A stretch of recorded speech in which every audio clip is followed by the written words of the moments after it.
আল্লাহ তাআলা কোন জালেমরে ছাড় দিবে না। আল্লাহ তাআলার কোরআন বলে আলাম নুহলিকিল আউয়ালিনা সুম্মা নুতবিউহুমুল আখিরিন কাযালিকা নাফআলু বিল মুজরিমিন। আমি কি পূর্ববর্তী জালেমদেরকে ধ্বংস করি নাই? কে বলেন? আল্লাহ করছে কিনা? ফিরআউন আল্লাহ ছাড় দিছে কিন্তু ছেড়ে দেয় নাই। হামান রে ছাড় দিছে কিন্তু ছেড়ে দেয় নাই।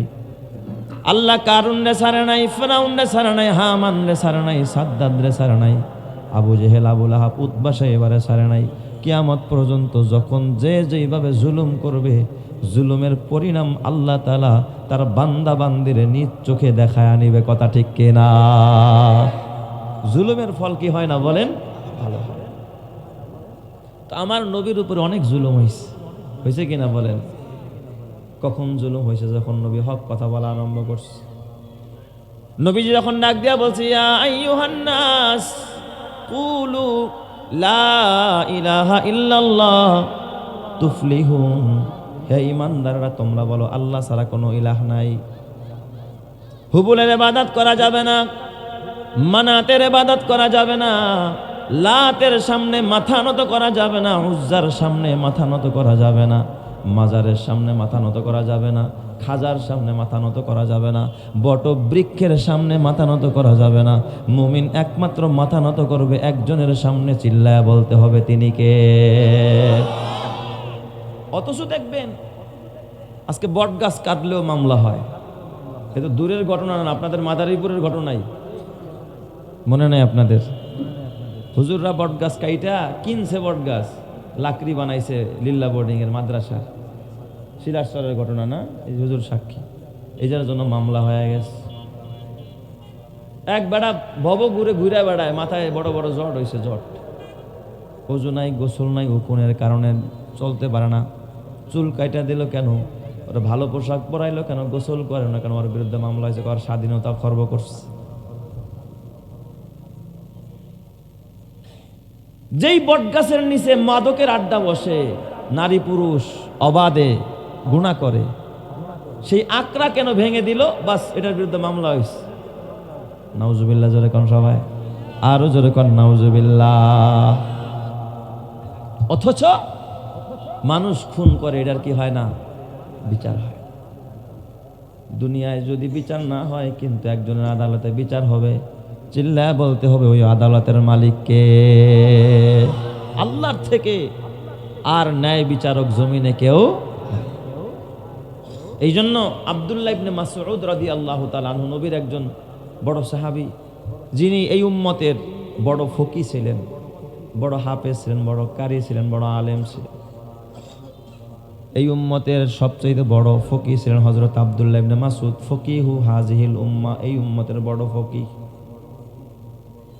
কত বড় ফকি ছিলেন হযরত আব্দুল্লাহ ইবনে মাসউদ, যার জবানের কোরআনের তেলাওয়াত নবীজি ওদের আগ্রহ করে শুনতেন। সুবহানাল্লাহ বলেন সবাই। হযরত আব্দুল্লাহ ইবনে মাসউদ এত মধুর কণ্ঠে কোরআন পড়তেন, জিবরাইল আমিন যেই তরজে, যেই লাহানে, যেইভাবে কোরআন আমার নবীকে শোনাইতেন, হযরত আব্দুল্লাহ ইবনে মাসউদ ঠিক জিবরাইলের কণ্ঠে খোদার কোরআন পড়তে পারতেন। সুবহানাল্লাহ, দামি সাহাবী। এই আব্দুল্লাহ ইবনে মাসউদকে একবার জিজ্ঞাসা করা হলো, আইয়ুল কোরআনি আজমাউ, ও আব্দুল্লাহ ইবনে মাসউদ, এই কোরআনের ভিতরে জামে মানে কোনো আয়াত আছে না? জামে মানে তার মানে সমস্ত কোরআনকে জমা করতে পারে এমন একটা আয়াত পড়ে শোনাও।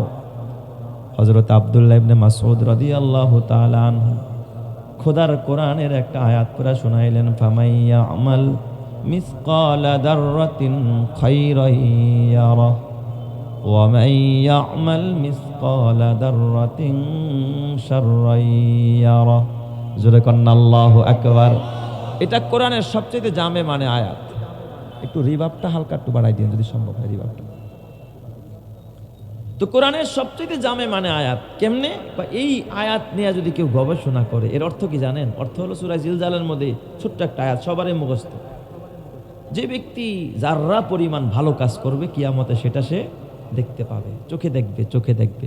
আল্লাহ একেবারে লাইভ ভিডিও পেশ করবে, এই যে এটা তোমার আমল নাম। ওয়া মান ইয়ামাল মিসকালা দাররাতিন শাররান ইয়ারা। কেউ যদি এক যাররা অনুপরিমাণ অন্যায় করে, অবিচার করে, জুলুম করে, গুনাহ করে, এটাও সে নিজ চোখে দেখতে পাবে। এই চিন্তা যদি আমার ভিতরে, আপনার ভিতরে, বড় ছোট, নারী পুরুষ, ব্যবসায়ী, দোকানদার, ক্রেতা, কাস্টমার, জনতা এবং নেতা, সবার ভিতরে এই চিন্তা যদি থাকতো, এই জমিনে দুর্নীতি থাকতো না, এই জমিনে অভাব থাকতো না, খুন থাকতো না, ছিনতাই থাকতো না, ধর্ষণ থাকতো না, চুরি থাকতো না, ডাকাতি থাকতো না, এই জমিন সোনার জমিনে পরিণত হইতো। কথা ঠিক না? ঠিক জায়গা হইতো না রে ভাই? সুন্দর জমিন কায়েম হয়ে যেত। সাউন্ডটা বাড়ায়েন রে ভাই, দম বাইর করে লাইতেছেন আমার আপনি। তো এই জন্য এইটা হলো কোরআনের একটা জামে মানে আয়াত, আজমাউল কোরআন। কোরআনকে, পুরা কোরআনকে জমা করছে আয়াতের মধ্যে। সুবহানাল্লাহ জোরে কোন সবাই। তো জুলুম শুরু থেকেই আবু জেহেলেরা নবীর উপরে যে কোরআন নাজিল হয়, এই কোরআন প্রকাশ্যে তেলাওয়াত করার মতো কোনো সুযোগ দেয় না।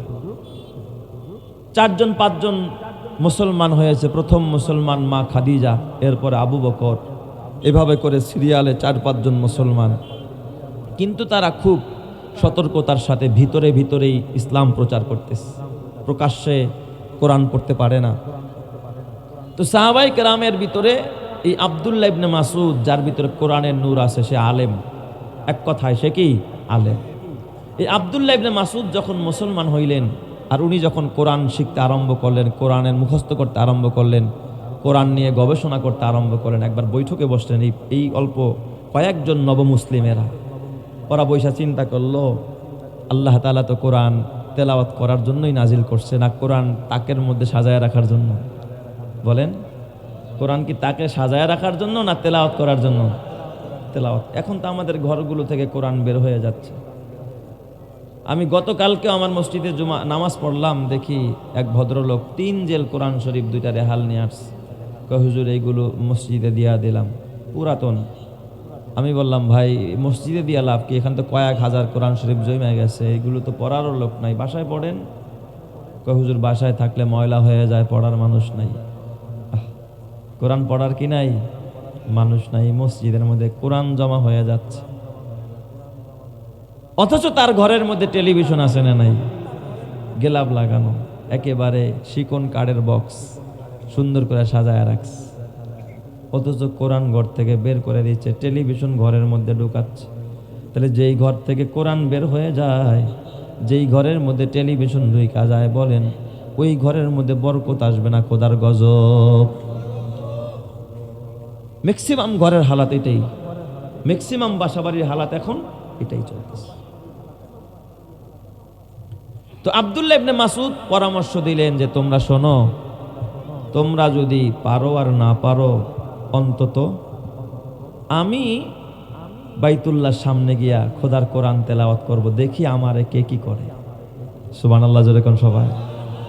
অথচ তিনি কিন্তু গোলাম ছিলেন, গোলাম। তার বাবাও ছিল গোলাম, সে ছিল বকরির রাখাল, তার বংশীয় মর্যাদা নাই।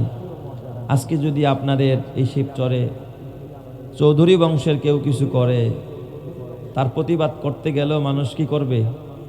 হিসাব নিকাশ করবে, না রে চৌধুরী বংশের মানুষ, কিছু বলা যাবে না। আরো বড় বড় বংশ আছে, যদি এই সব বংশের কেউ যদি অন্যায় করে, এটার প্রতিবাদ করতে মানুষ কি পায়? ভয় পায়। না করলে এলাকায় থাকা যাবে না, ভয় পায়। কিন্তু যদি ভ্যান চালকের পোলায় অন্যায় করে, হ্যাঁ, বাজারের মধ্যে ডাইকা, রাস্তার মধ্যে ফালায়া বিচার। এই দেশে এমপি, মন্ত্রী, চেয়ারম্যান, মেম্বারদের ছেলেদের এক রকমের বিচার, ভ্যানওয়ালার ছেলেদের আরেক রকমের বিচার। ঠিক বললাম না বে? ঠিক বললাম। তাদের বিচার কেউ টেরই পায় না, আর এদের বাচ্চাদের কেমন বিচার, সমাজে চলার মতো কোনো সুযোগ থাকে না। তো আব্দুল্লাহ ইবনে মাসউদ তো গরিব মানুষ, রাখাল ছিল, সে আমি গিয়ে কোরআন পড়বো। সব সাহাবীরা বলল, আরে তুমি পড়লে তো তুমি তো একটা গরিব মানুষ, তোমারে মারতে ওরা কি করবে না? দ্বিধাবোধ করবে না। যদি কোরাইশের একটা মানুষ গিয়ে কোরআন পড়ে, তখন গিয়ে ওরা হিসাব নিকাশ করবে, এই ছেলেটাকে যদি আমি মারি, এর তো বংশের লোকেরা আছে, উল্টা এসে কি করবে? আমাদের উপরে হামলা করবে। আব্দুল্লাহ, তুমি যাইও না বাবা, তোমার পাশে দাঁড়ানোর মতো কেউ নাই। আব্দুল্লাহ, তুমি প্রতিবাদে যাইও না, তোমার পাশে দাঁড়ানোর মতো কেউ নাই। কাফেররা তোমারে কি করবে না, ভয় করবে না, পরোয়া করবে না, জাগার মধ্যে তোমার বিরুদ্ধে অ্যাকশন নেবে।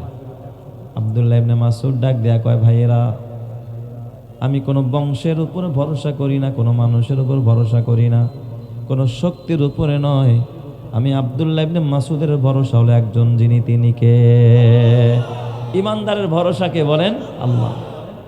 আব্দুল্লাহ ইবনে মাসউদ কাবার চত্বরে দাঁড়ায়া মাকামে ইব্রাহিম, যেই জায়গায় আপনারা দেখছেন না মাকামে ইব্রাহিম, ইব্রাহিম নবী যেই পাথরের উপরে দাঁড়ায় কাবা বানাইছিল, এখনো গ্লাস করে আটকানো আছে। তো ওই জায়গায় দাঁড়ায়া আব্দুল্লাহ ইবনে মাসউদ রাদিয়াল্লাহু তাআলা আনহু খোদার কোরআন পড়তেছিলেন। সুবহানাল্লাহ। আর রহমান আল্লামাল কুরআন খালাকাল ইনসান আল্লামাহুল বায়ান। আবু জেহেল পাশেই কুতুবা সাইবাদেরকে নিয়ে গল্প করতেছিল, দেখতেছে কে যেন কাবার চত্বরে কোরআন পড়ে। আয়েশাই দেখতেছে এই যে গোলাম আব্দুল্লাহ ইবনে মাসউদ, এটা চিনে গোলাম, আর বাপেও গোলাম। অমনি আবু জেহেলের চেহারা আয়েশা আক্রমণ চালায়। শুধু আক্রমণ চালায়, জুলুম করে তা না, আবু জেহেল নিজের হাত দিয়া সজোরে এমন ভাবে আঘাত করে কান ফাইট আব্দুল্লাহ ইবনে মাসউদের রক্ত প্রবাহিত হয়ে গেছে, রক্তাক্ত হয়ে আব্দুল্লাহ তারপরে কোরআন তেলাওয়াত বন্ধ করে না, খোদার কোরআন পড়তেছে। আল্লাহর কোরআনের তেলাওয়াতের মধ্যে এত মজা। আব্দুল্লাহ ইবনে মাসউদ বলেন, যদি আমার জীবনটা চলে যাওয়ার উপকরণ না হইতো, ওরা যদি আমারে মেরেও ফেলতো, আমার দম যদি বন্ধ না হয়ে যেত, আমি আব্দুল্লাহ ইবনে মাসউদ খোদার কোরআনের তেলাওয়াত কোনোদিন বন্ধ করতাম না। চিৎকার মেরে কন্না আল্লাহু আকবার। মজা পাইছে কোরআন তেলাওয়াত করতেছে। আব্দুল্লাহ ইবনে মাসউদ কানতে কানতে নবীজির দরবারে রহমাতে আলম নবী মালিকরে ডাক দেখ, আল্লাহ তোমার কোরআন তোমার ঘরের সামনে পড়বে আর জালেমরা পড়তে দেবে না। আল্লাহ গো, এই দৃশ্য বরদাস্ত করা যায় না। সাহাবায়ে কেরামদেরকে বলেন, ও সাহাবীরা, চিন্তা করো না, যদিও তোমরা দুর্বল, কিন্তু যেই রবের উপর ঈমান এনেছো, তোমাদের রব কিন্তু দুর্বল নয়। বলেন তো আমাদের আল্লাহ দুর্বল কিনা? আরো জোরে বলেন, দুর্বল কিনা? আল্লাহ কিন্তু দুর্বল না, আমাদের আল্লাহ কিন্তু বড় শক্তিশালী। কথা ঠিক কিনা? আব্দুল্লাহ ইবনে মাসউদ বলেন, ইয়া রাসূলুল্লাহ, আমার বিশ্বাস আল্লাহ তাআলা যেই জালেম আমার একটা কান ফাটাইছে, আল্লাহ আর দুইটা কানই ফাটাইয়া দিবেন। সুবহানাল্লাহ জোরে কোন সবাই। নবীজি চলে গেলেন। সাহাবায়ে কেরাম নির্যাতিত হলেন, লম্বা ইতিহাস। ওই দিক দিয়ে আল্লাহ তাআলা আমার নবীকে হিজরতের অর্ডার দিলেন। সাহাবায়ে কেরাম হিজরত করলেন। নবীজি হিজরত করে মক্কা ছেড়ে কোথায় গেলেন? মদিনায়। বদরের যুদ্ধের সময় আব্দুল্লাহ ইবনে মাসউদ মুসলমানের পক্ষে, আর কাফেরদের সর্দার কাফেরদের পক্ষে কে আছে? আবু জেহেল, তার সাথে আরো লিডাররা, হ্যাঁ, রবিয়া, তারপর উতবা শাইবারা, বড় বড় লিডাররা, আবু সুফিয়ান সহ বড় বড় লিডাররা এই বদরের প্রান্তরে। লম্বা ইতিহাস মুসলমান। বদরের যুদ্ধের ভিতরে হযরতে মুআজ আর মুআওয়াজ, ছোট্ট দুইজন বালক, তাদের ঈমানের স্পৃহা দেখেন। এই তারা দুই ভাই গিয়া অতর্কিত হামলা চালায়া উঁচা ঘোড়া থেকে আবু জেহেলরে যখন ধরাশায়ী কইরা জমিনের মধ্যে ফালায়া দেয়, কাতরাত ছিল আবু জেহেল জমিনের মধ্যে। ওই সময় এই যে আল্লাহর নবীর সাহাবী হযরত আব্দুল্লাহ ইবনে মাসউদ, যার কান ফাটাইছিল, আব্দুল্লাহ ইবনে মাসউদ গিয়া তার তরবারি দিয়া আবু জেহেলের গর্দানটা যখন কাটতেছিল, আবু জেহেল ডাক দেয়া কয়, এ আব্দুল্লাহ, তুই তো গোলামের পুত, গোলাম, গোলামের ঘরে গোলাম, তখন সর্দার পাঠা আমার মাথা কাটার জন্য, কারণ আমার মাথাটা একটা গোলাম কাটবে, এটা তো আমার জন্য বড় অপমানের। একজন নেতা পাঠা আমার মাথা কাটার জন্য। যেই আব্দুল্লাহর এক কান ফাটায় দিয়েছিল, আল্লাহ তাআলা ওই আব্দুল্লাহ ইবনে মাসউদের মাধ্যমে এই আবু জেহেলের গর্দানটাকে দেহ থেকে বিচ্ছিন্ন করে দিয়েছে। চিৎকার মেরে কন্না আল্লাহু আকবার। লম্বা ইতিহাস মুসলমানদের। বদরে কি হয়েছে বলেন তো? বিজয়, ইয়াউমুল ফুরকান। ইসলামের প্রথম যুদ্ধে মুসলমানদেরকে আল্লাহ তাআলা বিশাল এক কি দিয়া দিয়েছেন? বিজয় দিয়া দিয়েছেন। মুসলমানগণ বিজয় হয়ে গেলেন। বিজয় হইলেই সাথে সাথে বাসায় যাওয়া যায় না। লম্বা ইতিহাস। কারণ কিছু শহীদ হয়েছে, তাদেরকে দাফন করা দরকার। কাফেরদের যারা বন্দী হয়েছে তাদেরকে বাইন্দা সাইন্দা নেওয়া দরকার। এরপরে গনিমতের মাল কেমনে নিবে এইগুলো গুছানো দরকার। অনেক ব্যস্ততার টাইম না। নবীজি কেমন যোদ্ধা দেখেন, নবীজি সাহাবায়ে কেরামদেরকে নিয়ে ওই বদর প্রান্তরে একত্রিত হলেন। নবীজি বদরের যুদ্ধের পর সাহাবীকে ডাক দিয়ে কয়, সাহাবীরা, আমরা যেমন যুদ্ধ করতে আইসা আমরা যেমন পেরেশান, আমাদের ঘর বাড়িতে যারা আছে তারাও কি এর চাইতে বেশি পেরেশান? তখন তার মোবাইলের যুগ না, ফেসবুকের যুগ না, যেটা স্ট্যাটাস দিয়া দিমু বিজয় হয়ে গেছে। দুইজন সাহাবী রেডি হও, মদিনায় যাও, মদিনায় গিয়া খবর দাও, বিজয়ের খবর দাও।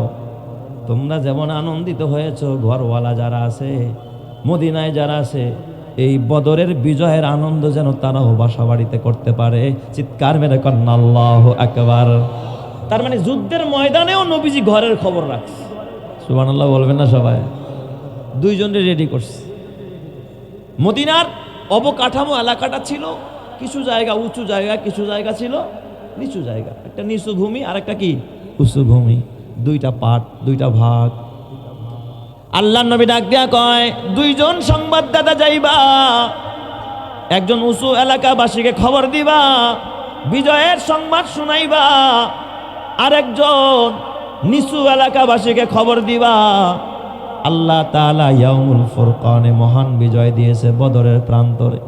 313 জনের গলার মধ্যে আল্লাহ তাআলা হাজার কাফেরের মোকাবেলায় আল্লাহ বিজয়ের মালা পড়াইছে।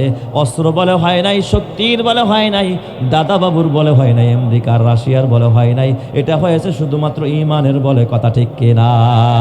ঈমানের পথে অবিচল থেকে আমার মরণ যেন হয়, তোমারই কাছে মিনতি আমার, তোমারই কাছে মিনতি আমার, মহামহিম দয়াময়।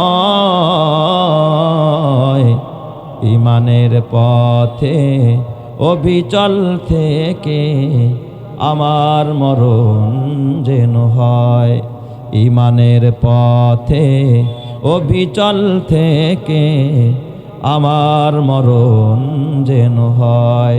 প্রতিদিন মিথ্যের মুখোমুখি হয়, বেদিন ফাসেকেরা করে হইচয়, আজাজিলে সে গোমরাহি সুর গানে করে তুলে মোহময়। ঈমানের পথে অবিচল থেকে আমার মরণ যেন হয়, তোমারই কাছে মিনতি আমার, মহামহিম দয়াময়। ঈমানের পথে অবিচল থেকে আমার মরণ যেন হয়। জোরে জোরে কানা আমিন। হয় নাই? আরো জোরে বলেন আমিন। বিজয়ের সংবাদ যাও মদিনায় দিয়া দাও। একজনকে নির্বাচন করেন হযরতে আব্দুল্লাহ বিন রাওয়াহা। নবীজি ডাক দিয়া কয়, আব্দুল্লাহ, তুমি যাইবা উঁচু এলাকায়, উঁচু এলাকার মধ্যে গিয়া তুমি খবর দিবা। আরেকজনকে নির্বাচন করলেন নবীজির পালক পুত্র হযরতে যায়েদ বিন হারেসা রাদিয়াল্লাহু তাআলা আনহু। ডাক দেয়া বললেন, যায়েদ, তুমি গিয়া খবর দিবা নিচু এলাকায়, নিচু এলাকার মানুষজনদেরকে। দুইজনে দুই এলাকায়, কারণ ফোনের যুগ না যে ফোন করে কয়ে দিব এক জায়গায়, বেতারের যুগ না যে বেতারে প্রচার করে দিব সবাই যায় না ফেলাইব, মুসলমান বিজয় হয়ে গেছে। দুইজন দুই এলাকায় যাইবা, ওখানে বাজারে গিয়া মহল্লায় গিয়া আওয়াজ দিয়া তবলা বাজায়া খবর দিবা যে মুসলমানদের বিজয় হয়েছে, কাফেরদের পরাজয় হয়েছে, আবু জেহেলের মৃত্যু হয়েছে, ওতবা সাইবা রবিয়াদের মৃত্যু হয়েছে, বড় বড় কাফেরদের লিডারদের মৃত্যু হয়েছে। এই কথা যদি মুসলমান শুনে, মুসলমান বড় আনন্দিত হবে। চিল্লায় বলেন সুবহানাল্লাহি ওয়া বিহামদিহি। দুইজন সাহাবী সংবাদ নিয়ে কোথায় গেছে? মদিনায়। নবীজি কিন্তু এখনো বদরে। নবীজি কোথায়? সাহাবায়ে কেরাম কোথায়? বদরে। এই দিক দিয়ে যারা শহীদ হয়েছে তাদের কাফন দাফনের ব্যবস্থা চলতেছে। যুদ্ধ শেষ করেই তার গাট্টি গোল করে দৌড় দেওয়া সম্ভব, কারণ শহীদদেরকে কি করতে হবে? দাফন কাফন করতে হবে। কাফেরদেরকে তো অন্তত এক জায়গায় মাটি চাপা দেওয়া হইলো রাখতে হবে, লাশগুলো এমনি ফালায় রাখা যাবে না। আর কাফেরদের যাদের বন্দি করছে, প্রায় 70-এর ঊর্ধ্বে বন্দীদেরকে আটকায় নিতে হবে না? রশি লাগবে, কেমনে বাইন্দা নেওয়া যায়, কে কারে নিবে, ঘোড়া তো কম, গনিমতের মালগুলো গুছাইতে হবে, সব গুছাইতেছে বিশ্ব নবী সাহাবীদের নিয়ে। হযরতে যায়েদ বিন হারেসা তিনি বলেন, আমি যখন মদিনায় ঢুকলাম, মদিনায় ঢুকার পরে মদিনায় ঢুকা দেখি মদিনায় কান্নার রোল পড়ে গেছে। সাহাবায়ে কেরামের ভিতরে আনন্দ, বিজয়ের আনন্দ, বদরের যোদ্ধাদের ভিতরে বিজয়ের আনন্দ। কিন্তু হযরত আব্দুল্লাহ ইবনে রাওয়াহা বলেন, যায়েদ বিন হারেসা বলেন, মদিনায় ঢোকার পর আমরা দেখি মদিনার চিত্রটা ভিন্ন রকম, মদিনার মধ্যে কান্নার রোল পড়ে গেছে। কিরে কিসের কান্না, কে কাঁদে গো? মদিনার লোকেরা বদরের যুদ্ধের কথা জিজ্ঞাসা করার আগে এই দিক দিয়া জিজ্ঞাসা করে, ওই কান্না কিসের? তোমরা কেন তো মন ভাঙা, তোমাদের মনে কেন তো ব্যথা, কিসের কান্না আসতেছে? মদিনার লোকেরা ডাক দিয়া বলে, এ যায়েদ বিন হারেসা, ও আব্দুল্লাহ বিন রাওয়াহা, তোমরা তো খবর রাখো না, মদিনার ভিতরে দোজাহানের নবী, বিশ্ব নবীর কলিজার টুকরা হযরতে রুকাইয়া ইন্তেকাল করেছে। নবীজির কন্যা, 2 নম্বরের কন্যা, প্রথম কন্যা জায়নাব, যেই জায়নাবের বিয়ে হয়েছিল আবুল আসের সাথে। দ্বিতীয় নম্বর কন্যা হযরতে রুকাইয়া, যার বিয়ে হয়েছিল ওসমান ইবনে আফফানের সাথে। হযরত ওসমানের বিবি রুকাইয়া, উনি তো ইন্তেকাল করেছে। আব্দুল্লাহ বিন রাওয়াহা শোনো, ও যায়েদ বিন হারেসা শোনো, এই যে দেখো আমাদের হাতের মধ্যে এখনো পর্যন্ত মাটি সরে নাই, মাত্র আমরা নবীর কন্যা, নবীজির কলিজার টুকরা, রহমাতে আলম নবীর কলিজার টুকরা রুকাইয়া, হযরতে ওসমানের বিবি, তার আমরা মাত্র জান্নাতুল বাকিতে দাফন করে মাত্র আমরা এখনো হাত ধুইতে পারি। বলেন তো, নবীজি জিহাদের ময়দানে এদিকে তার মেয়ে মারা গেছে। হযরত ওসমান ইবনে আফফান রাদিয়াল্লাহু তাআলা আনহু, উনিও তখন মদিনায়, একজন সাহাবী বদরের যুদ্ধে যায় নাই, কিন্তু ওই সাহাবীদের নামটা বদরীদের লিস্টে খুলে দেখেন, গুগলে সার্চ দিয়ে দেখেন যে বদরীদের 313 জনের মধ্যে কাদের কাদের নাম আছে। এই 313-র মধ্যে হযরতে আমার বাজান নবীজির কলিজার টুকরা জামাই হযরতে ওসমান এর নামও আছে। অথচ ওসমান রাদিয়াল্লাহু তাআলা আনহু বদরের যুদ্ধে যায় নাই। কেন গো না গিয়াও তিনি বদরি কাফেলায়? কারণ হলো ইসলামের প্রথম যুদ্ধ, নবীজি মাত্র মুহাজির ছিল 82 জন, আর সব আনসার 313 জন, মুসলমানের বাহিরে কোনো মুসলমান নাই, সব রেডি হয়ে গেছে, জিহাদের ময়দানে যাবে। ছোট্ট ছোট্ট বালক মুআজ আর মুআওয়াজকেও নবীজি নিয়ে গেছে। ওসমান ইবনে আফফান, ওসমান নবীজির জামাই, সেও রেডি হয়ে গেছে, তার নামটাও লিস্টের মধ্যে আছে। হযরত ওসমানও কোথায় যাবে? জিহাদের ময়দানে যাবে। কিন্তু নবীজি তখন তার কলিজার টুকরা কন্যা যখন জিহাদে যাবে, ওই সময় তার মেয়ে হযরতে রুকাইয়া তখনও বিছনায় পড়া, অসুস্থ। নবীজি দেখলেন আমার রুকাইয়ার অবস্থা বেশি একটা ভালো না, এই অবস্থায় যদি আমার জামাই হযরত ওসমানকে আমি জিহাদের ময়দানে নিয়ে যাই, রুকাইয়ার খেদমত করার মতো কোনো মানুষ থাকবে না।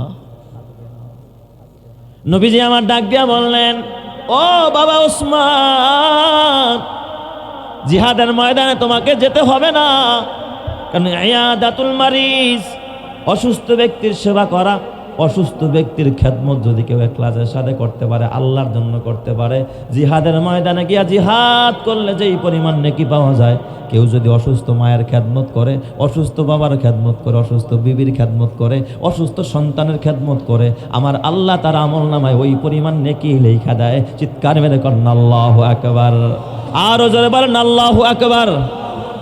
তাহলে ওসমানকে নবীজি রাইখা গেছেন কার খেদমতের জন্য? নবীর কলিজার টুকরা মেয়ে হযরতে রুকাইয়া, রুকাইয়ার খেদমতের জন্য রেখে গেলেন। কিন্তু বদরের বিজয় হওয়ার পর রুকাইয়ার ইন্তেকাল হয়ে যায়, নবীও জানে না, নবীজির কাছে এই খবরও পৌঁছে নাই। ওই যে দুইজন দূত মারফতে যাদেরকে বিজয়ের সংবাদ দেয়া পাঠাইছে, এরাই শুধু শুনছে রুকাইয়া ইন্তেকাল করেছে। সুবহানাল্লাহ জোরে কোন সবাই। এই যুদ্ধ শেষে গনিমতের মাল যখন ভাগ বাটোয়ারা হইতেছিল, সব সাহাবীরা গনিমতের মাল পায়, একটা ভাগ হযরত ওসমানের জন্য রাইখা দিছে। সুবহানাল্লাহ বলবেন না সবাই? বলেন ওসমান কি যুদ্ধের ময়দানে গেছে নাকি? যুদ্ধের ময়দানে না গিয়েও তার নাম বদরি কাফেলায় আইসা গেছে। যুদ্ধের ময়দানে না গিয়েও তার নামটা বাবা এই আমার বাজান গনিমতের মধ্যে আইসা গেছে। যুদ্ধের ময়দানে না গিয়েও বদরি কাফেলার মধ্যে জান্নাতীদের কাফেলায় হযরত ওসমানকে কবুল করেছে। কারণ ওসমান নিজের মন মতো চলে না, ওসমান নিজের মন মতো করে না, আল্লাহর রসুল যা চায় তাই করে। আল্লাহ তাআলা এই জন্য ওসমানকে যুদ্ধের ময়দানে শরীক হওয়ার সওয়াব আল্লাহ তাআলা তার আমল নামায় দিয়ে দিছে। জোরে কোন সুবহানাল্লাহ।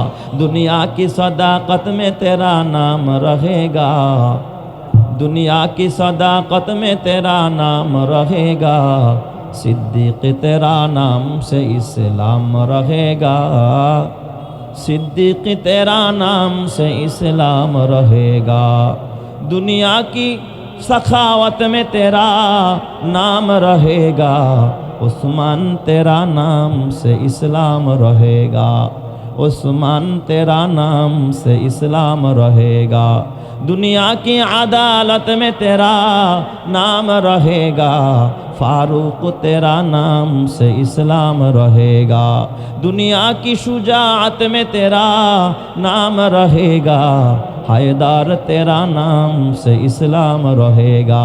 जोरे जोरे कन्ना अल्लाहु अकबर। साहाबाए केरामेर जीवन देखें, নবীজির কথা মেনেছে। নবীজি জিহাদের ময়দান থেকে আসার পর যখন শুনলেন নবীজি রুকাইয়ার কথা শুনে না চোখের পানি ফালাইলেন, নবীজি দোয়া করলেন। কিন্তু হযরত ওসমানকে আমার নবী এত ভালোবাসেন, ডাক দিয়া বলে, ওসমান আমার আরো এক মেয়ে আছে উম্মে কুলসুম, আমি উম্মে কুলসুমকে আমি তোমার হাতে তুলে দিলাম, আমার মেয়ে উম্মে কুলসুমকে তোমার কাছে বিয়ে দিয়ে দিলাম। চিৎকার মেরে কন্না আল্লাহু আকবার। এই জন্য ওসমান রাদিয়াল্লাহু তাআলা আনহুর উপাধি হলো জিন্নুরাইন, দুই নূরের অধিকারী। সুবহানাল্লাহ বলেন সবাই।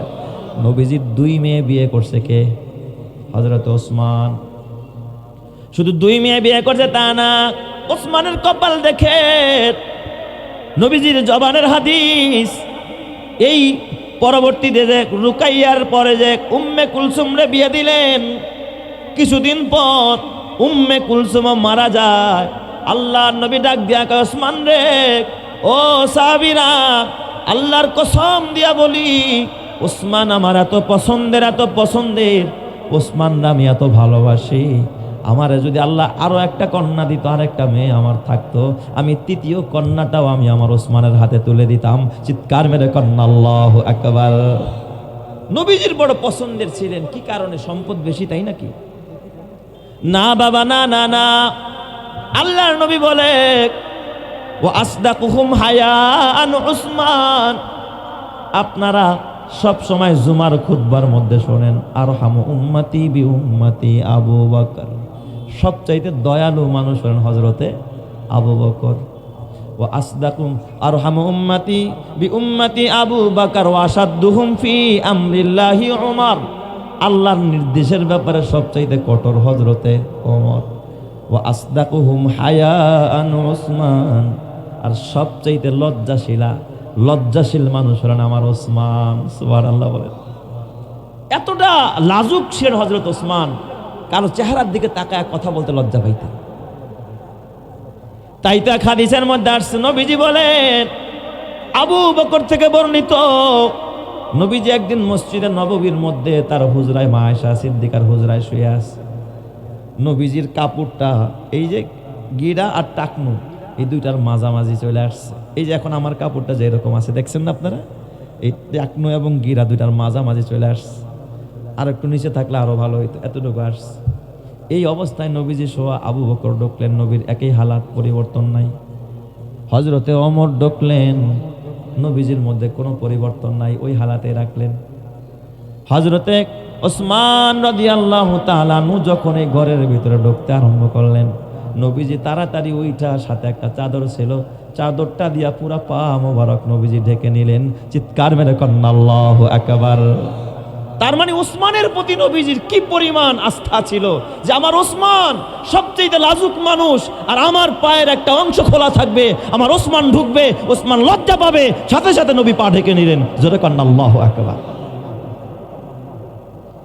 এই হলো সাহাবী হযরত ওসমান, যেই ওসমানের ব্যাপারে আল্লাহর নবীজি হিজরতের পর মদিনায় গিয়া ভালো কোনো পানির কুয়া নাই, মদিনার কুয়ার পানিগুলো লবণাক্ত, নোনা পানি, খাওয়া যায় না, পান করা যায় না, গোসল করা যায় না, ওযু করা যায় না।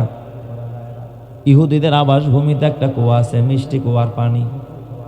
নবীজি খবর নিলেন, দেখ পানির কারণে আমাদের পানি বাহিত বিভিন্ন রোগ ছড়ায় গেছে, পেটের সমস্যা বহু সাহাবীর ভিতরে, এমনকি নবীজিও পানি পান করতে পারে না।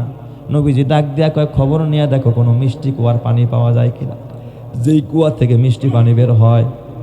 সাহাবায়ে কেরাম খবর নিয়ে কয়, ইয়া রাসূলুল্লাহ, একটা কুয়া পাওয়া গেছে, সেটা ইহুদিদের বস্তির মধ্যে। কোন জায়গায়?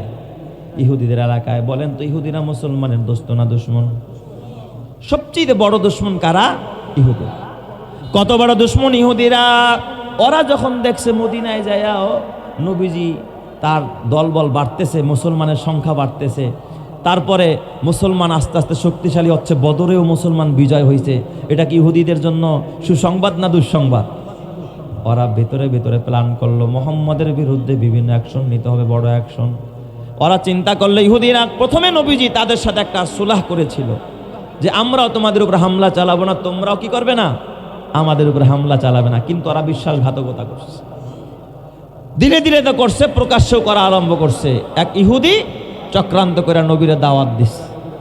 দাওয়াত দেয়া কয়, ইয়া মুহাম্মদ ইবনে আব্দুল্লাহ, আপনি বড় ভালো মানুষ, আমার বাসায় আজকে আপনার দাওয়াত, পার্সোনাল কথা আছে আপনার সাথে। নবীজি তার বাসায় গেলেন, সেখানে বিষ প্রয়োগ করেছে নবীরে, এমনকি এক সাহাবী ওই বিষ প্রয়োগ ইন্তেকালও করছে। নবীও কিছু খানা খেয়ে ফেলেছিলেন, কিন্তু নবীর বিষ পানি করে দিয়েছেন যিনি, তিনি কে? পারে নাই। নবী বুঝছে যে তারা আমার বিরুদ্ধে লাগছে।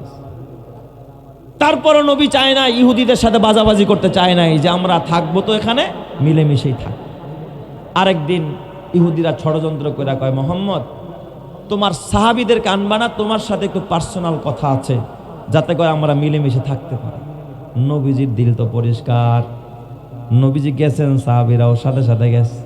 কিন্তু ইহুদিদের বস্তিতে ঢোকার আগে নবীজি কয়, সাহাবীরা তোমরা সরে যাও, আমি একাই যাব।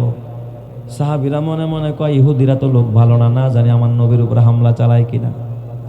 ঠিক নবীর একটা ওয়ালের পাশে নিয়ে বসতে দিস, এখানে বসেন, এই আমাদের নেতারা আসতেছে, আপনার সাথে কথা হবে। এই ওয়ালের পাশে ছায়া আছে, ছায়ার নিচে বসেন। অপর প্রান্তরে ইহুদিরা বড় একটা পাথর ওয়ালের উপরে রেডি করে রাখছে, ধাক্কা দিয়া নবীর মাথার উপরে ফালাইয়া দিবে। আর মোহাম্মদ মরে যাবে, আর বলবে আমরা জানি না, পাথর একটা পুরা মারা গেছে। কি প্ল্যান! দুনিয়ার কেউ দেখে নাই, কেউ জানে না, কিন্তু জানেন একজন, যিনি, তিনি কে? আল্লাহ তাআলা নবীরা জানায় দেয়, ও মুহাম্মদ, নবী গো, এই এলাকায় থাকা যাবে না। মদিনার ইহুদিরা চক্রান্ত করেছে, পাথর মেরে আপনাকে বিদায় করে দিবে। নবীজি আর একটা সেকেন্ড এখানে দেরি করবেন না। ঠিক নবীজি জিব্রাইলের সংবাদ পায় দাঁড়াইছে, দাঁড়ায় দেখে পিছন দিয়া পাথর পড়ে গেছে। একটা দুইটা সেকেন্ড যদি নবী ওই জায়গায় বসা থাকতো, জায়গার মধ্যে নবী খতম হয়ে যায়। যেই আল্লাহ নবীরে সৃষ্টি করেছে, যে আল্লাহ নবীরে বানাইছে, বলেন তো নবীর হেফাজতের জিম্মাদার কে? আরো জোরে বলেন না কে? তো ওই ইহুদিদের বস্তির মধ্যে একটা কুয়া আছে। এই ইহুদিরা কুয়া চাইলেই কি দান করে দিব নাকি মুসলমানদের? এমনি পাবলিক দান করতে চায় না, আর যদি বিধর্মী হয় তাইলে দিব। সাহাবায়ে কেরাম খোঁজ নিয়ে আয়েশা নবীরে কয়, ইয়া রাসূলুল্লাহ, ইহুদিদের বস্তিতে একটা কুয়া আছে, পানির কুয়া, মিষ্টি পানির কুয়া। কয় দেখো দাম কত চায়। সাহাবায়ে কেরাম গিয়া দাম জিজ্ঞাসা করলেন। ইহুদি ডাক দিয়া বলে, না না, এই কুয়া আমি বাজার দরে বেচবো না, তবে বিক্রি করব চড়া মূল্যে। বাজারে যে মূল্য আছে তার থেকে ডাবল মূল্য আমার দিতে হবে, ডাবল মূল্যে বিক্রি করবে, এর কমে আমি দেব না। এই রকমের কিছু দেখবেন অসাধু ব্যবসায়ী আমাদের সমাজে আছে না নাই? এই যে আপনারা দেখেছেন আমাদের এয়ারপোর্টের পাশে মাইলস্টোন স্কুলে, না স্কুল অ্যান্ড কলেজে, যেদিন বিমান বাহিনীর বিমানটা কি করলো, বিধ্বস্ত হলো, ছোট্ট ছোট্ট শিশুরা আগুন নিয়ে দৌড়াইতেছিল। কি কিয়ামতের একটা দৃশ্য। এই সময় শুনছি যারা উদ্ধার কর্মীরা গেছে, আশেপাশের যে দোকানগুলোতে পানি ছিল, মানুষের পিপাসায়, যারা কর্মীরা আগুনের কাছে তো পিপাসা লাগে অনেক, এক একটা দোকানে 2 লিটারের এক বোতল পানির দাম 200 টাকা হাঁকাইছে তারা। 200 টাকা। সাক্ষাৎকারে পত্রিকায় লেখছে যে 200 টাকার কমে এক বোতল পানি কি করে নাই, তারা বিক্রি করে। বলেন এরা মানুষ না ডাকাত? এই জোরে করে, এরা মানুষ না ডাকাত? বরং উচিত ছিল যে পানিগুলো ফ্রি দিয়ে দেওয়া। সুযোগ পাইলে মুসলমান রে গলা কাটে না, মুসলমান না। ইহুদিরা সুযোগ পাইছে একটা, যে মোহাম্মদ কিনতে চায়, দাম হাঁকাইছে ডাবল। সাহাবায়ে কেরাম দাম বলে, কয় না এই দামে হবে না, আরো দাম। হযরত ওসমান বললেন, কি দাম চাও? যেই কুয়ার দাম এ বাবা 10 দিরহাম নাই, 10 দিনার নাই।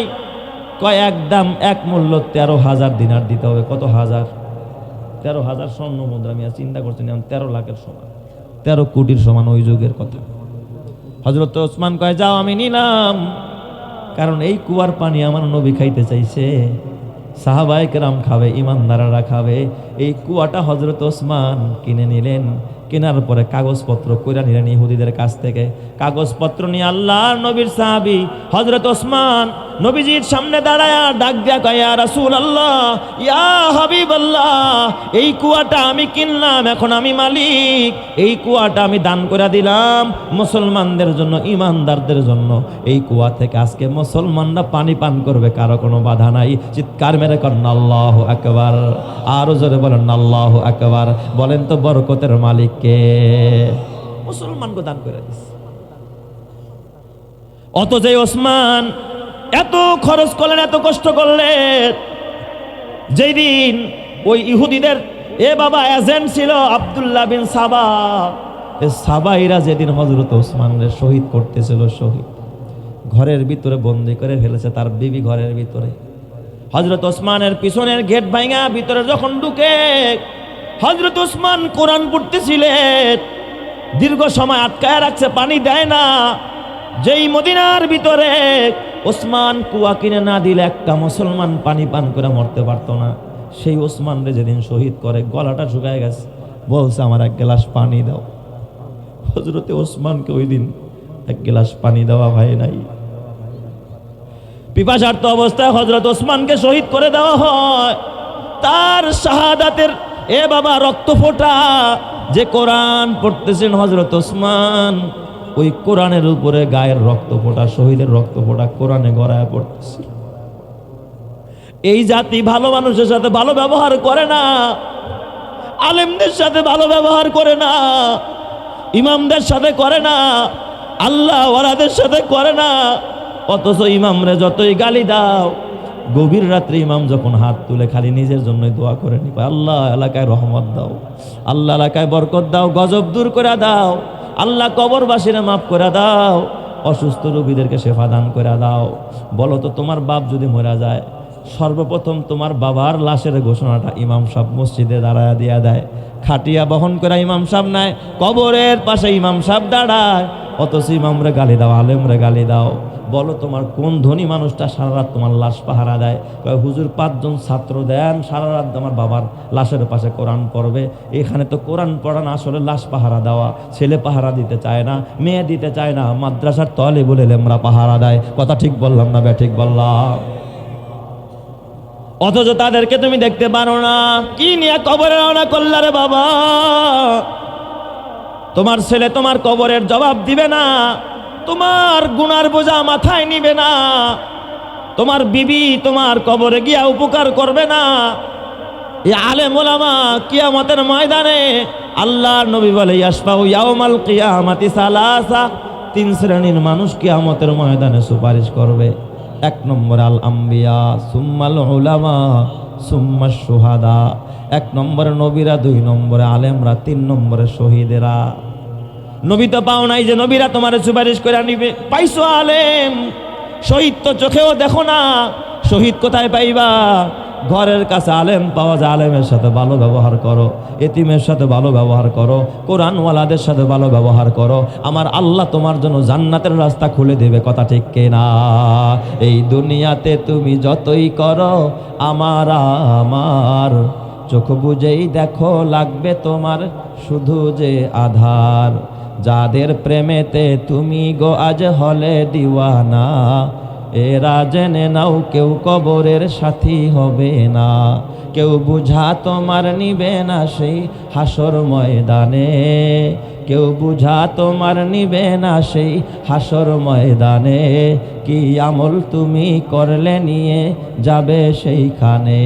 ফুল ফুটে যেমন ঝরে তেমন খোদার বাগানে, আয়ু কতক্ষণ কার এখানে কে বলো জানে।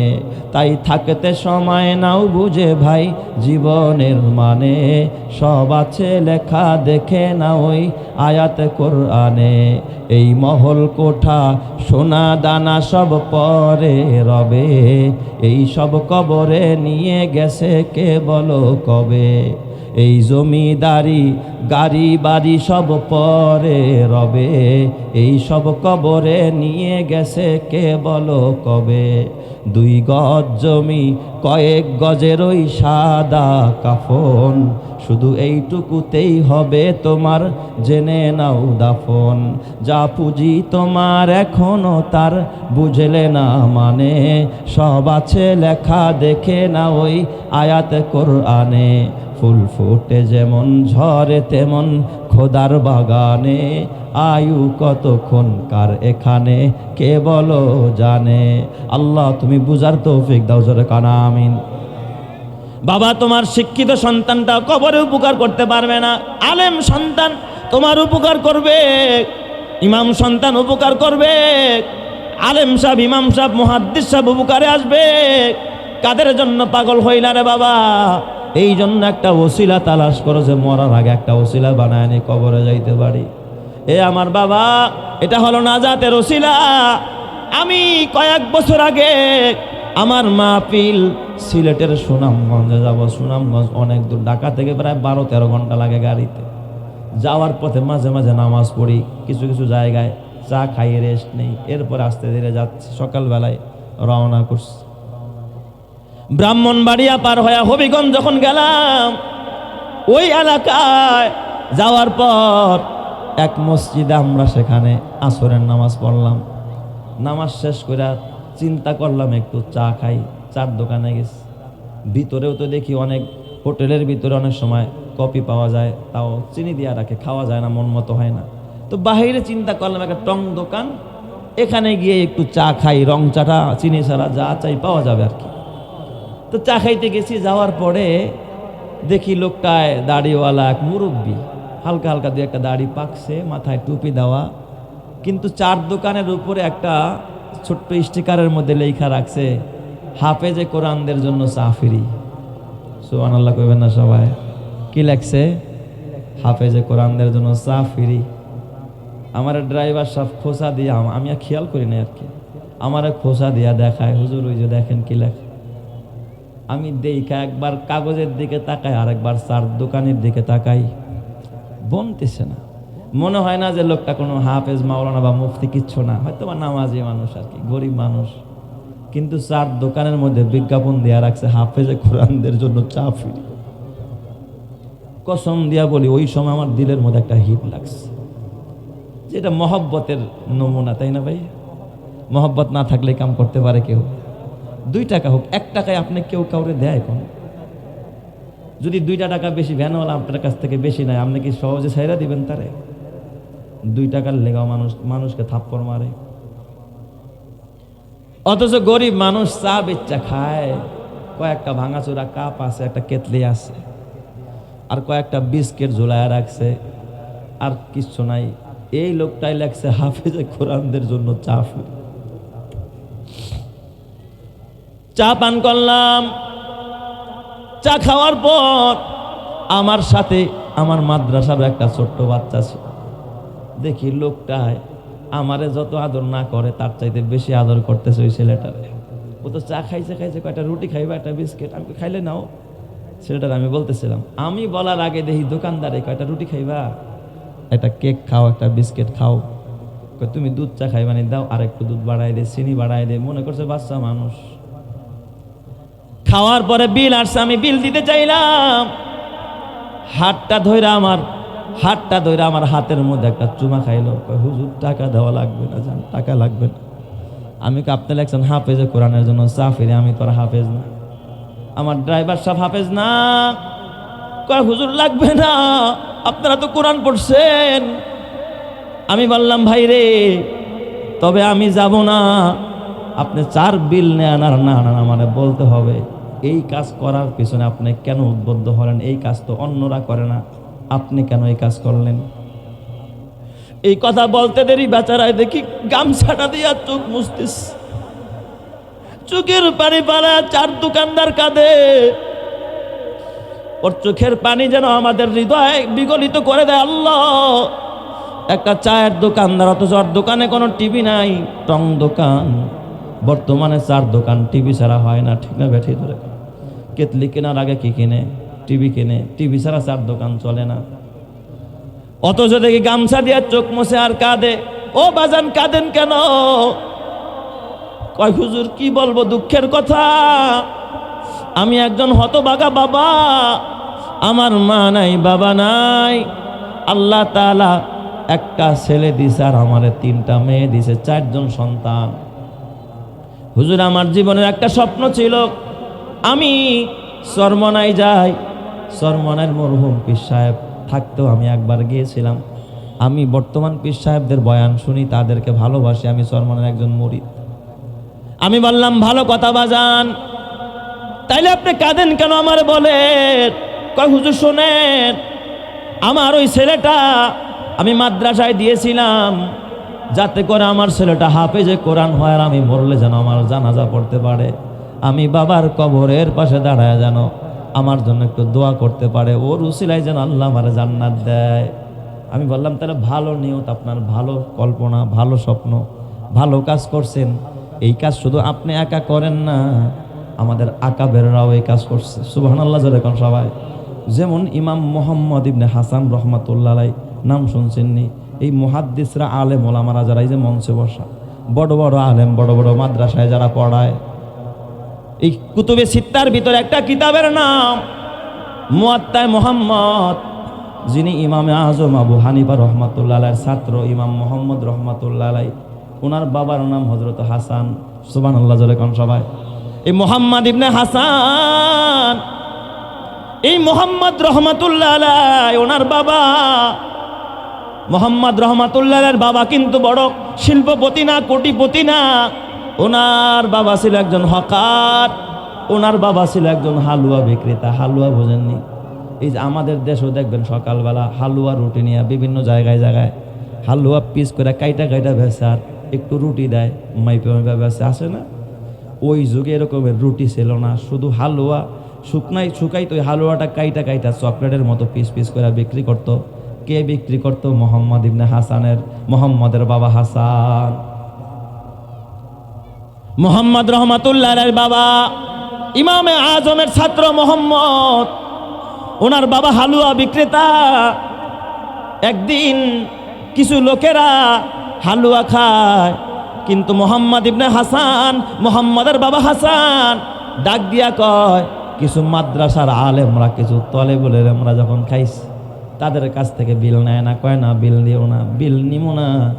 কয় তাইলে বিল নেবেন না, বেচেন কেন? কয় এটার বিনিময়ে দুনিয়ায় চাই না, আমার একটা ছেলে মুহাম্মদ আমি মাদ্রাসায় ভর্তি করছি, তোমরা খালি দোয়া কইরো আমার মোহাম্মদ রে যেন আল্লাহ বড় হাফেজ আলেম বানায়া দেয়। সুবহানাল্লাহ জোরে কোন সবাই। তোমাদেরকে খেদমত করলাম শুধু দোয়া নেওয়ার জন্য। এই হাসান রহমাতুল্লাহ আলাই শুধু তার সন্তান মোহাম্মদের জন্য দোয়া চাইতে, এই হালুয়ার বিল নিব না, আমার ছেলের জন্য দোয়া কইরে। এখনো কিছু ভ্যানওয়ালা আছে, অটোওয়ালা আছে, চিনে না, গরিব মানুষ, দিন আনে দিন খায়, এই বেচারার অটোতে উঠলে ইমাম সাহেবের ভাড়া নেয় না। কথা কয় না? মসজিদের ইমাম সাহেবের কয় হুজুর ভাড়া দিয়েন না, একটু দোয়া দেয়া যাবে। কি বুঝছে? জানে দুনিয়ার সব জায়গায় পাওয়া যায়, আল্লাহওয়ালাদের কাছে গেলে আল্লাহ পাওয়া যায়, তাদের কাছ থেকে ভাড়া নেয় না। দেখবেন অনেক সময় ইমাম সাহেব যদি এক পাতা না পাও ওষুধ দেন মাথা ব্যথা। ডাক্তার সাহেব জানে সারাদিন বেচলাম, কত অন্যায় করলাম, হুজুর নেন এটা হাদিয়া, আপনার টাকা দিতে হবে না। অনেক হোটেল আলারা টাকা নেয় না, অনেক গাড়ি আলারা ভাড়া নেয় না। এ আমার বাবা, কারণ আল্লাহওয়ালারা আল্লাহ চেনে, যারা চেনে তারা কেনে। ইমামে মোহাম্মদের বাবা শুধু দোয়া চাইতেন, আমার মোহাম্মদের জন্য দোয়া করেন, মোহাম্মদ যেন বড় আলেম হয়। দোয়া নিছে, এই জন্য মা বাবার অবদান থাকা লাগে। তুমি যদি আলেমের জন্য দান করো, তুমি যদি মসজিদে দান করো, তুমি যদি মাদ্রাসায় দান করো, তোমার ঘরে আলেম আর মুহাদ্দিস পয়দা করবেন যিনি, তিনি কে? আল্লাহ। আর যদি কবার একটা ধান্দা খুলছে, ব্যবসা খুলছে, কপাল পুরা লেখা রাখ তোর ঘরে রব্বির হাম হুমা বইলা দোয়া করার মানুষ জীবনে খুঁজা পাবে না। তুই আলেমের বিরোধী। ওই চার দোকানদার কান্দেস, বাবা কাঁদেন কেন? ছেলে মাদ্রাসায় দিয়েছেন, ভালো কথা। কয় হুজুর এই জন্য কাঁদি না, আমার কলিজার টুকরা সন্তানটা গত বছর কোরআনের হাফেজ হয়েছে, পাগড়িও পাইছে, কিন্তু গত 6 মাস আগে চিকুনগুনিয়া জ্বর হয়েছে। সেখান থেকে আবার ভালো হতে না হতে হাসপাতালে থাকা অবস্থায় ডেঙ্গু পজিটিভ। বুঝতে পারি নাই ছেলেটা এইভাবে দুনিয়া ছেড়ে চলে যাবে। হঠাৎ শুনলাম প্লাটিলেট এত কমে গেছে, এত কমে গেছে, আইসিইউতে ঢুকাইছে। দোকানের কিছুক্ষণ আগেও আমার সন্তানটা আমারে কোরআন শোনাইছে, লা ইলাহা ইল্লাল্লাহ, আমি নিজের কানে শুনেছি। আমার ছেলের আইসিইউতে ঢুকানোর সাথে সাথে সেখানেই দুনিয়া থেকে চিরবিদায় হয়ে কবর ঘরে পাড়ি জমাইছে। আমি বাবার স্বপ্ন মাটি হয়ে গেছে। আমার ঘরে এখন 3টা মেয়ে ছাড়া আর কেউ নাই, কেউ নাই। আমি সম্পদ দিয়া কি করব? আমি বললাম মেয়েরা কি করে? কই 2টা মেয়ে বড়, একটা মেয়ে ছোট, ওদেরকে মহিলা মাদ্রাসায় দিয়ে দিছি, ওরা মাদ্রাসায় পড়ে। আমার কোনো বড় লোক হওয়ার স্বপ্ন নাই। যা চা বেচি, এ দিয়া চাউল ডাল কিনা কোনো রকম কষ্ট করে সংসারটা চালায়। তাহলে এই সাইনবোর্ড কেন লাগাইছেন? আমার সন্তান যদি বাইচা থাকতো, আমার ছেলের আমি খাওয়াইতাম। আমার হাফেজ সাহেব আজকে কবরে, পাই জীবনের টাকা নিব না।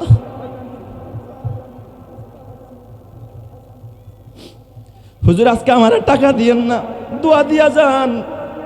এই জন্য বাবা হাতে পায়ে ধরে বলে যায়, পিতা মাতার চোখের পানি, পিতা মাতার একটু নেক দোয়া, আল্লাহ তাআলা তোমার আমার ঘরটারে জান্নাতি ঘর বানায় দিতে পারে। বলেন তো আল্লাহ পারে কি পারে না? এ বাবা কিসের প্রেমে পড়লা? কোন সম্পদের প্রেমে পড়লা? কোন দুনিয়ার মোহে পড়লা? এই জন্য নিয়ত করো, আহারে ঘর বানাইলাম, ঘরের মধ্যে গুনাহ হয়, টিভি হয়, গান বাজনা হয়, গুনাহ তোমার কবরে যাইতেছে। এমন একটা ঘর বানাও যেই জায়গার মধ্যে খোদার কোরআনের তেলাওয়াত হবে, হাফেজরা পড়বে, আলেমরা পড়বে।